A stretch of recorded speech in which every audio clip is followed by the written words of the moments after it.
आज के इस विश्लेषण में सीधे मुद्दे पर आते हैं। एक सक्सेसफुल रिटेल आउटलेट चलाना सिर्फ सामान बेचना नहीं है, बल्कि वहां स्ट्रिक्ट सेफ्टी, शॉपलिफ्टिंग कंट्रोल और एक बेहतरीन शॉपिंग एक्सपीरियंस के बीच एक परफेक्ट बैलेंस बनाना होता है। और सच कहें तो ये किसी आर्ट से कम नहीं है। तो चलिए देखते हैं कि आखिर ये मल्टी लेयर्ड स्ट्रैटेजीज काम कैसे करती हैं। एक बहुत ही हैरान कर देने वाले आंकड़े से शुरू करते हैं। 1112.1 बिलियन डॉलर्स। जी हां, साल 2022 में रिटेल क्राइम और इन्वेंट्री चोरी की वजह से इंडस्ट्री को इतना बड़ा फाइनेंशियल झटका लगा। ये कोई छोटा मोटा नुकसान नहीं है। ये दर्शाता है कि आर्थिक दाव कितने बड़े हैं और अल्टीमेटली इसका असर महंगाई की कीमतों के रूप में सभी पर पड़ता है। ओके, चलिए इसमें थोड़ा डीप डाइव करते हैं कि रिटेलर्स इस क्राइम एपिडेमिक का सामना कैसे कर रहे हैं। सिचुएशन इतनी सीरियस है कि लगभग 45% स्टोर्स ने अपने खुलने का समय ही कम कर दिया है। करीब 30% अपनी इन्वेंट्री घटा रहे हैं और सबसे शॉकिंग बात, लगभग 28% ब्रांचेस तो पूरी तरह से बंद हो चुकी हैं। रिटेलर्स को अपनी बचत और सुरक्षा के लिए ऐसे ड्रास्टिक कदम उठाने पड़ रहे हैं। आगे बढ़ने से पहले इस एक टेक्निकल वर्ड यानी श्रिंकेज को समझ लेना बहुत जरूरी है। आसान शब्दों में श्रिंकेज का मतलब है वो इन्वेंट्री लॉस जो बिक्री की वजह से नहीं हुआ। इसमें ऑर्गेनाइज्ड डिटेल क्राइम, बाहरी चोरी और इंटरनल फ्रॉड सब शामिल हैं। और यही वो सबसे बड़ा दुश्मन है जो उस 112 बिलियन डॉलर्स के नुकसान के पीछे खड़ा है। तो आज का हमारा एजेंडा एक स्पेशल प्रॉपर्टी मैप की तरह चलेगा।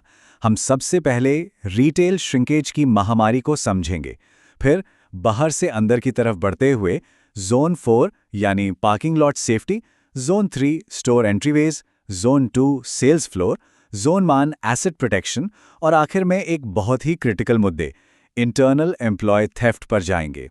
तो चलिए सेक्शन 1 रिटेल श्रिंकेज की महामारी और समझते हैं कि आखिर इंडस्ट्री इन फिजिकल वल्नरेबिलिटीज को कैटेगराइज कैसे करती है। लॉस प्रिवेंशन रिसर्च काउंसिल ने एक बेहतरीन फ्रेमवर्क बनाया है जिसे द जोन्स ऑफ इन्फ्लुएंस कहते हैं। ये बेसिकली एक फिजिकल मैपिंग है। एक चोरी होने से पहले किसी भी क्रिमिनल को इन लेयर्स से गुजरना ही होता है। सबसे बाहर पार्किंग लॉट्स, उसके बाद स्टोर एंट्रीवेज, फिर इंटीरियर कैटेगरीज और आखिर में वो स्पेसिफिक पॉइंट्स जहां कीमती सामान रखा होता है। एक तरह से ये किले के दरवाजों जैसा है। अब आते हैं सेक्शन 2 पर, जोन 4 यानी parking lot safety. Parking area सबसे बड़ा और अक्सर सबसे कम मॉनिटर्ड स्पेस होता है, जहां क्राइम या लॉइटरिंग का सबसे पहला खतरा होता है। यहां एंट्री होती है CPTED की, crime prevention through environmental design. इसका बेसिक आइडिया यह है कि पैसिव सिक्योरिटी सिर्फ कैमरास या गार्ड्स पर डिपेंड नहीं करती, बल्कि इसकी शुरुआत आर्किटेक्चर से होती है। एक ऐसी स्मार्ट डिजाइनिंग जो नेचुरल तरीके से क्राइम को रोके। अब यह एक बहुत ही इंटरेस्टिंग बात सामने आती है। डेटा दिखाता है कि अगर पार्किंग लॉट में डायरेक्ट पुलिस की मौजूदगी हो तो लोग थोड़ा असहज महसूस करते हैं और शॉपिंग एक्सपीरियंस पर नेगेटिव असर पड़ता है। लेकिन वहीं अगर थर्ड पार्टी सिक्योरिटी गार्ड्स हों तो उसका इम्पैक्ट बिल्कुल न्यूट्रल रहता है। सुरक्षा भी बनी रहती है और एनवायरनमेंट टेंस भी नहीं लगता। और आजकल तो मॉडर्न AI असिस्टेड मॉनिटरिंग ने गेम ही बदल दिया है। सिर्फ फिजिकल गार्ड्स पर निर्भर रहने के बजाय अब लाइव ऑडियो इंटरवेंशन के साथ वीडियो मॉनिटरिंग होती है। यानी अगर कोई लॉइटरिंग कर रहा है तो रियल टाइम आवाज के जरिए इंटरवीन करके खतरे को आगे बढ़ने से पहले ही रोका जा सकता है। पार्किंग लॉट से आगे बढ़ते हैं सेक्शन 3 में, जोन 3 यानी स्टोर एंट्रीवेज। ये हमारा अगला लेयर ऑफ डिफेंस है। एंट्रीवे पर टेक्नोलॉजी अडॉप्शन में एक बहुत बड़ा कॉन्ट्रास्ट देखने को मिलता है। लगभग 78% रिटेलर्स इलेक्ट्रॉनिक आर्टिकल सर्वेलेंस यानी EAS सिस्टम्स प्रेफर करते हैं, जबकि फेशियल रिकग्निशन सिर्फ 22% तक सीमित है। ऐसा इसलिए क्योंकि EAS सिस्टम्स बेहद प्रभावी हैं और सबसे बड़ी बात, ये कस्टमर्स को बिल्कुल इंटरप्ट नहीं करते, एकदम नॉन इंट्रूसिव। ऑटोमेटिक डोर से अंदर आते हैं सेक्शन 4 पर, जोन 2 यानी द सेल्स फ्लोर। यहां सिक्योरिटी और कॉमर्स के बीच का सबसे डेलिकेट बैलेंस देखने को मिलता है। और ये ब्रिलियंटली इलस्ट्रेट करता है कि सिर्फ CCTV कैमरास लगा देना काफी नहीं है, उन्हें कंबाइन किया जाता है द 10 फुट रूल और स्मार्ट स्टोर लेआउट के साथ।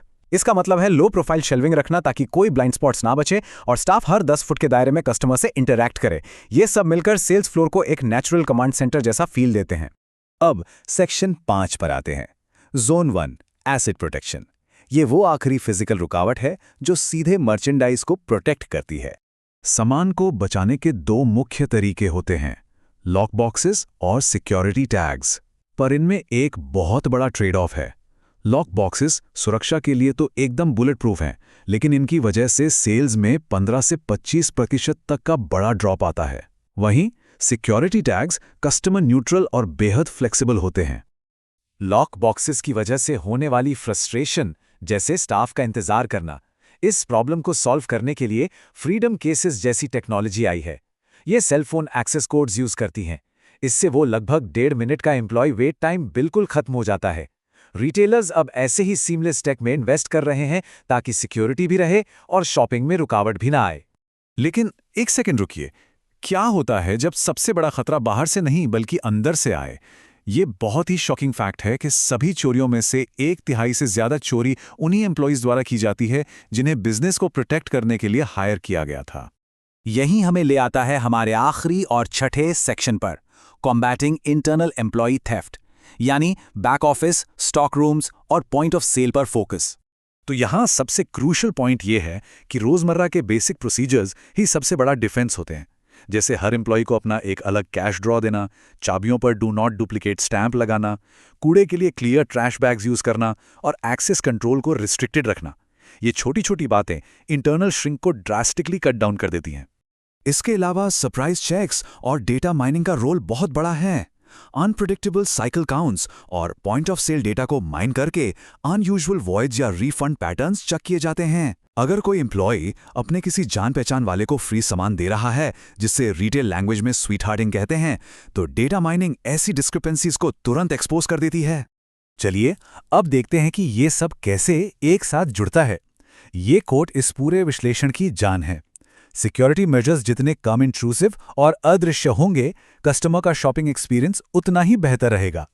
कंज्यूमर कंफर्ट और सेफ्टी के बीच यही परफेक्ट बैलेंस मेंटेन करना आज के रिटेल की सबसे बड़ी जरूरत है। तो अब एक आखिरी सोचने योग्य बात, जैसे जैसे एआई और वीडियो मॉनिटरिंग इनविजिबिलिटी की तरफ बढ़ रहे हैं, आने वाले कल के स्टोर्स कैसे लगेंगे? क्या वो एक इनविजिबल फोर्ट्रेस यानी किले बन जाएंगे, या फिर एक बिल्कुल सीमलेस और ओपन शॉपिंग एक्सपीरियंस का रूप ले लेंगे? इस बारे में जरूर सोचिए। इस एक्सप्लेनर में जुड़ने के लिए बहुत बहुत शुक्रिया।